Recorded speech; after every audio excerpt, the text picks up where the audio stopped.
पढ़ाई लिखाई के खर्चे से पिता को कर्जा मार रहा, मेरिट में आकर बेटा नन मेरिट से हार रहा। हम बात करेंगे आज एक ऐसे मेरिट अभ्यर्थी से जिनका नाम विवेकानंद है और ये वैशाली से है।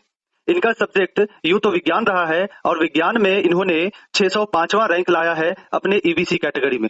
तो मैं अपने इस स्टडी चैनल के इस यूट्यूब चैनल पे स्वागत करना चाहूंगा। विवेकानंद जी, आपका स्वागत है इस यूट्यूब चैनल पे। धन्यवाद सर। जी विवेकानंद जी, आपको अपने हमसे संपर्क किए इसके लिए बहुत बहुत धन्यवाद जी। मैं आपका बहुत ही शुक्रगुजार हूँ कि आप हमारे लिए इस तरह का इंटरव्यू ऑर्गेनाइज कर रहे हैं या हमारी बातों को रखने का एक पोर्टल दे रहे हैं। आपका बहुत बहुत धन्यवाद। जी विवेकानंद जी, आपसे कुछ सवालें करनी है हमें, और वो सवाल होगी, हमारा पहला सवाल है कि मेरिट में आने के लिए आपने कितना मेहनत किया? सर, मेरिट में आने के लिए मैं तो ऐसे अपनी एसएससी की तैयारी करता, लेकिन मेरिट में आने के लिए अपनी सारी चीज को छोड़ के सिर्फ और सिर्फ इनके लिए हमने बायोलॉजी, मैथ और इसका तैयारी किया। और अथक प्रयास करने के बाद यानी कि मैक्सिमम हमने 4 से 5 घंटा सुबह, 4-5 घंटे शाम, इस तरह से पढ़ाई कर करके उसको अपना एक मेरिट बनाया है। और जिसके लिए हमें काफी मेहनत करनी पड़ी, काफी संकटों से गुजरना पड़ा है, काफी चीज हमको इससे झेलना पड़ा, पारिवारिक संकट, पारिवारिक खर्चे को सबको दरकिनार करते हुए हमने इस मेरिट के लिए बहुत सारे मेहनत किया है, तब जाके यहाँ तक पहुंच पाए हैं सर। आपने क्या सोचा था कि एसटीईटी एग्जाम जो है वो प्रतियोगिता परीक्षा या फिर पात्रता परीक्षा? नहीं, इसको तो सर हमने प्रतियोगिता परीक्षा की तरह लिया था। इसमें जिस तरह से हमको जो हमारा फॉर्म आया था, फॉर्म के हिसाब से उसमें जो लिखा गया था कि मेरिट में जो आएंगे उनके लिए सिर्फ है, तो उस हिसाब से हम तो मैक्सिमम से मैक्सिमम नंबर ग्रहण करने के लिए हम अथक प्रयास कर रहे थे कि जितना ज्यादा से ज्यादा नंबर आए, क्योंकि हमारा पहले से पहले हमारा नंबर आ जाए और हमको जॉब मिल जाए। जी, इसके लिए हम लोग पहले से हमको पता था कि ये एक मेरिटधारी लोगों के लिए, या यूं कहें कि वो मैक्सिमम नंबर से लोअर नंबर तक लाके जहां तक सीटें खत्म हो जाएगी वहां तक खत्म हो जाएगा, तो जो मैक्सिमम नंबर आएगा वहीं तक हमारा होना है। इसलिए हमको बहुत जी तोड़ मेहनत कर रहे थे इसके लिए कि किसी तरह हमारा यहाँ तक पहुंचा जाए। आपने जी तोड़ मेहनत किया। हम दूसरे सवाल की तरफ चलते हैं। आपने जी तोड़ मेहनत किया और आपकी मेहनत रंग लाई और आप मेरिट में एक अच्छे रैंक के साथ अपने कैटेगरी में आ गए। परंतु कुछ ऐसे अभ्यर्थी है, कुछ ऐसे लोग हैं जो मेरिट को बैकडोर और पैराशूट लैंडिंग के नाम से पुकारता है। इसके प्रति आपके क्या विचार हैं? आप उन लोगों को क्या कहना चाहेंगे? उन लोगों को क्या कहना चाहेंगे कि वो मेरिट को बैकडोर कह रहे हैं? सर, सबसे पहले तो मैं उन लोगों के लिए एक दया भाव रखता हूँ या उनका सदा भाव रखता हूँ कि वो लोग मेरिट में नहीं आए। दूसरी बात, जब वो कहते हैं कि जो मेरिटधारी है वो बैकडोर से आए या वो किसी दूसरे तरीके से आए हैं, तो सबसे पहले उनको समझना चाहिए था कि अगर कोई बच्चा इतना मेहनत करने के बाद यहाँ तक आता है, उस तरह को उस बच्चे को या उस व्यक्ति को आप कहते हैं कि बैकडोर से आए हैं, तो वो आपके प्रति जो घृणा का एक भाव प्रकट होता है, इससे ना ही आपकी भलाई होगी ना आपके आने वाले फ्यूचर के लिए भलाई होगी। और ये जो कितना बुरा लगता है, जो कोई अगर मेरिट में आया है और आप नहीं आ पाए हैं तो दूसरे को कह रहे हैं कि बैकडोर से आए हैं। अगर इतना ही आसान होता तो आप भी उस कैटेगरी में खड़े होते और आप भी बैकडोर से एंट्री करने की कोशिश करते, या यूं कहा जाए कि आप कोशिश किए, आप पहुंच नहीं पाए, ऐसा भी कहा जा सकता है। लेकिन नहीं, आपने भी मेहनत किया, हमने भी मेहनत किया। हो सकता है आपकी मेहनत कहीं कम रह गई हो या हमारी थोड़ी ज्यादा हो गई हो, तो हम मेरिट में आ गए। इसमें अपना बैकडोर से आने की तो कोई संभावना ही नहीं बनती है जी। और उन लोगों से तो आप लोग फिर से प्रयास करें, जब आने वाली है इस बहाली को छोड़ के आप लोग नई बहाली के लिए फिर से प्रयासरत रहिए और सरकार पे ये दबाव बनाइए कि हमको फिर से वैकेंसी दिया जाए, उसमें हम फिर से एग्जाम दें और क्वालिफाई करें। जी विवेकानंद जी, आपने अपने बातों को सही ढंग से प्रस्तुत करने का प्रयास किया जा रहा है आपके द्वारा। चलिए हम अगले सवाल की तरफ बढ़ते हैं और हमारा अगला सवाल है कि बिहार के लिए क्या सही होगा, एसटीईटी मार्क्स पर बहाली या एकेडमिक मार्क्स पर बहाली? नहीं, ये जो बिहार के लिए या हर किसी भी एग्जाम में जो भी होता है वो मार्क्स बेसिस पे, यानी कि जो आपने फाइनल एग्जाम में आपने जो मार्क्स गेन किया है, यानी कि आपने जो एक परीक्षा दिया है, आपने प्रतियोगिता परीक्षा दिया, प्रतियोगिता परीक्षा में आपका जो लेवल है उसके हिसाब से आपकी बहाली होनी चाहिए। एकेडमिक मार्क्स क्या होता है? एकेडमिक मार्क्स तो लोग आगे पीछे होते रहते हैं, किसी का 9th अच्छा नहीं होता, किसी का 10th अच्छा नहीं होता, किसी का 11th अच्छा नहीं होता, लेकिन जब कोई प्रतियोगिता परीक्षा लेता है तो उस चीज को वो लोग ग्रहण करते हैं और उसके लिए वो बहुत सारा काम करना पड़ता है, तब जाके वो उस मार्क्स पे पहुंच पाते हैं जहां पर उनकी बहाली होनी होती है, यानी उनकी एक नौकरी की पाने की संभावना प्रबल होती है। तो हमारे हिसाब से तो जो मार्क्स पे, यानी कि जो मेरिट बेस पे है, उनको ही सिर्फ और सिर्फ बहाली में मौका मिलना चाहिए। खासकर हाई स्कूल के लिए, प्राइमरी के लिए एकेडमिक मार्क का जरूरत है, लेकिन हाई स्कूल में जो मेहनत किया गया है पीछे से, उस मेहनत को आगे आगे देखा जाना चाहिए। वो पीछे एकेडमिक मार्क, इसमें बहुत सारी समस्या है, कोई सीबीएसई बोर्ड से है, कोई आईसीएसई बोर्ड से है, तो उनका एकेडमिक मार्क ज्यादा हो जाता है, जो बिहार बोर्ड से है उनका एकेडमिक मार्क कम हो जाता है, तो ये भी समस्या है। तो क्यों ना हम एक ही लेवल पे सबको लेके चले, जहाँ पे आप बराबर आए तो आप हमारे बराबर आ गए तो ठीक है, आप लीजिए, हमारे हमसे कम है तो आप पीछे आइए, ये होना चाहिए जी। मतलब आपकी मांग है कि एसटीईटी मार्क्स पे बहाली हो? जी जी बिल्कुल।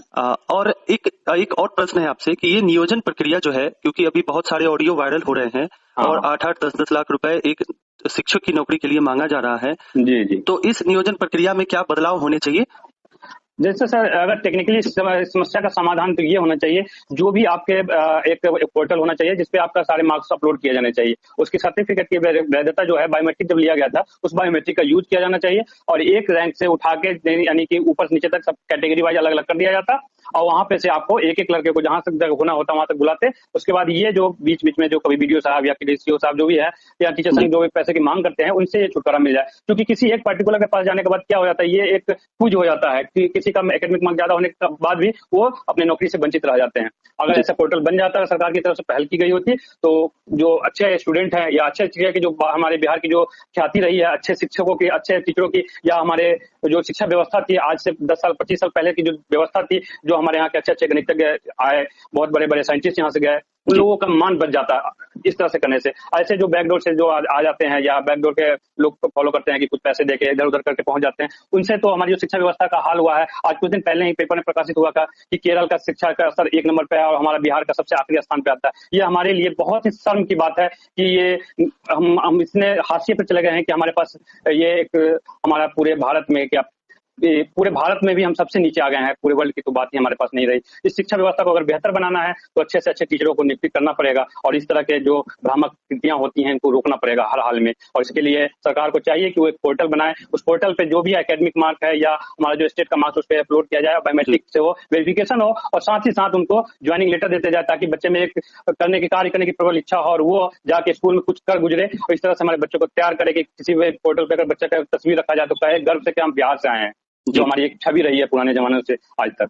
जी, तो मतलब आपके हिसाब से एक तो एसटीईटी मार्क्स पे बहाली होनी चाहिए, नियोजन की जो प्रक्रिया है उसको भंग कर देनी चाहिए और इसके साथ ही ऑनलाइन और सेंट्रलाइज तरीके से बहाली होनी चाहिए। हाँ जी, उसमें सारे लोगों के मार्क्स हो जाएंगे तो इससे ये तो परेशानी नहीं होगी ना, जो बच्चा एक बच्चा भूखे प्यासे जाके फलाने जगह में खड़ा है धूप में आंधी में और पता चला नियोजन प्रक्रिया बहुत ही एक तो जटिल और आर्थिक समस्याओं से अभ्यर्थियों को गुजरना पड़ता है और बहुत ज्यादा खर्चे उसमें आते हैं और उसके बाद एक लंबी प्रक्रिया होती है जिसके कारण अभ्यर्थी सही जगह तक नहीं पहुंच पाते। ये मेरे साथ ही अभी घटना घटती है हाल ही में, मैं समझ चाहूंगा इस बात को बीच में जोड़ रहा हूँ कि अभी मैं मुरौल प्रखंड में मुजफ्फरपुर के मुरौल प्रखंड में मैं वहाँ काउंसलिंग के गया हुआ था। मेरा सर मेरिट पॉइंट बन रहा था 64.51 और मेरे को अंदर बुलाया गया, हमारा नाम अनाउंस हुआ, हम अंदर गए। 7:30 बजे रात में बोला गया कि सर आपका जो है नहीं हो पाएगा, सिर्फ 5 सीट है वो कंप्लीट हो चुका है, सर आप चले जाइए। मैं वहां से चलाया, मैं कुछ कहा नहीं हूँ, मैं चलाया। उसके बाद जब एनआईसी के पोर्टल पे अपलोड किया तो मेरे ही नाम का लड़का, यानी कि मेरा नाम विवेकानंद हुआ, तो मेरे ही नाम का विवेक पंडित के नाम का लड़का को एक जिनका 60% मेरिट अंक है उनको प्राइमरी शिक्षक यानी 1 to 5 में सामान्य विषय से उनकी बहाली कर दी गई और हमको वहां से बाहर कर दिया गया। उनके बाद हम कुछ कहने गए तो हमारी कोई बात सुन नहीं रहा था, फिर हम वहां से वापस चले आए। तो ये ऐसी तरह घटना हुई हमारे साथ। कुछ साथियों ने कहा कि आप ऐसे पैसा देके कुछ कैसे किया गया, लेकिन ये ये परेशानी होती है। तो इस परेशानी को दूर करने के लिए गवर्नमेंट चाहेगी तो एक दिन में दूर किया जा सकता है इसके लिए। चलिए ठीक है, आप इन समस्याओं को देख रहे हैं क्योंकि आपने इसको प्रैक्टिकली भोगा है, तो आपसे ज्यादा अनुभव दूसरे अभ्यर्थी नहीं कर पाएंगे क्योंकि वही अभ्यर्थी इन दर्द को महसूस करेंगे जो इस नियोजन इकाई के शिकार हो चुके हैं। मैं आपसे एक और सवाल पूछना चाहूंगा विवेकानंद जी, इस समस्या अभी जो समस्या एसटीईटी के कारण जो हो गई है समस्या, STET 19, STET 11, merit non merit, इन सारी समस्याओं के लिए जिम्मेवार कौन, आखिर जिम्मेवार कौन? इसके लिए जो हमारी जो शिक्षा व्यवस्था है या हमारे जो शिक्षा मंत्री हैं और जो हमारे मुख्यमंत्री जी हैं, इन लोगों की जो मंशा है, ये मंशा साफ नहीं होने के कारण आज तक जो हमारे जितने शिक्षक भाई हैं या टीटी पास हैं या स्टेट पास हैं, वो अभी तक अगर किसी स्कूल में अपना योगदान नहीं दे पाए हैं तो इसमें सरासर सरकार की गलत नीतियों का ही ये नतीजा है कि इस तरह से पहुंच अभी तक हो रहा है। अभी भी नॉन मेरिट और मेरिट का खेल कर दिए। जब तक पहले इनको जब पहले दिन रिजल्ट आया तो उसी दिन क्लियर कर देते कि जो मेरिट में आ रहे हैं उनको, ये एक बयान के कारण इतना सारा केस होने के कारण आज ये जो बहाली फंसी हुई है, नहीं तो आज सीधा ज्वाइनिंग लेटर की बात होती। ये तो सरकार की गलत नीतियों का ये जो फलता जो हम लोगों को ये समस्या का सामना करना पड़ रहा है, ये सरकार की गलत नीतियों का ही ये है जो हमको भी इस समस्या से गुजरना पड़ रहा है। ठीक, मतलब इस समस्या के पीछे सरकार जिम्मेवार है और सरकार को इस पे सुध लेनी चाहिए और शिक्षक अभ्यर्थियों को सही जगह पे पहुंचाना चाहिए। ये जो अगर शिक्षा व्यवस्था अगर चाहते हैं या हमारे बिहार की शिक्षा व्यवस्था को चाहते हैं, मैं अपील करना चाहूंगा अपने सारे साथियों से, जो भी मेरे भाई बंधु हैं, मैं हाथ जोड़ के उनसे विनती करता हूं कि जो नॉन मेरिटधारी हैं वो इस केस को इंटरवेन या परेशान न करें और अपने लिए नेक्स्ट बहाली की मांग करें यथासंभव जितना, क्योंकि शिक्षक की बहुत सारी सीट खाली है और इसको बहाली होने दे ताकि हम लोग भी उनकी मदद कर पाए जरूरत पड़ने पे। जी, और समाधान के तौर पे जब तक गवर्नमेंट नहीं चाहेगी तब तक कुछ नहीं। तो गवर्नमेंट को यथासंभव जितना भी जल्दी से जल्दी हो सके इस बात को क्लियर कर देना चाहिए कि जो मेरिट में है उनकी बहाली पहले कर दी जाएगी। बाकी अगर सीट बचता है तो उनके नंबर के हिसाब से फिर से मेरिट बनाया जाएगा, या उनका एक जिस तरह से रिजर्व कैंडिडेट रखा जाता है रेलवे में, उस तरह से रिजर्व रखा जाएगा। बाकी अगर कोई ज्वाइन नहीं करता है तो उनके जगह पे उनके नीचे वाले नंबर को ऐड कर दिया जाएगा। इस तरह से इसका समाधान किया जा सकता है। मतलब प्रतियोगिता परीक्षा के हिसाब से जो मेरिट लिस्ट तैयार की जाती है, पहली मेरिट हो गई, दूसरी मेरिट हो गई, तीसरी मेरिट हो गई, बची हुई सीटों पे सरकार को बार बार मेरिट निकाल के मेरिट लिस्ट जारी करके सब लोगों की भर्ती कर देनी चाहिए थी। इसका मूल समाधान यही था।